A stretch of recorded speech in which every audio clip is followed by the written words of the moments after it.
Hello, நான் doctor Sridhar பேசுகிறேன். புதுசாக பிறந்த குழந்தைங்களுக்கு அடிக்கடி விக்கல் வரும். விக்கலுங்கிறது நம்ம முழுங்கும்போது நம்ம நெஞ்சுக்கும் வயிற்றுக்கும் நடுவில் இருக்கிற டயஃப்ராம்னு ஒரு மசில் இருக்குது. அது மூவ் பண்ணும்போது தான் நம்ம ப்ரீதிங் மூமெண்ட்ஸ் இருக்குது. அதோட நர்வ் சப்ளை, அதாவது அதுக்குள்ள நரம்பு சப்ளை பிரெயினில் ஆரம்பித்து இந்த முழுங்குற ஃபுட் பைப்புக்கு சைடில் போகும். ஸோ முழுங்குற ஆக்ஷன் கோஆர்டினேட்டடாக இல்லைன்னா அந்த நர்வ் இரிட்டேட் ஆகிட்டு அதனால் நமக்கு ஹிக்கப்ஸ் வருது.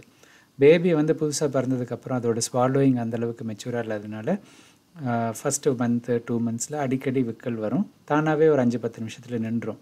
ஸோ விக்கல் வரும்போது நம்ம ஸ்பெசிஃபிக்காக ஒன்றும் பண்ண தேவையில்லை, அது தானாகவே நின்றும்.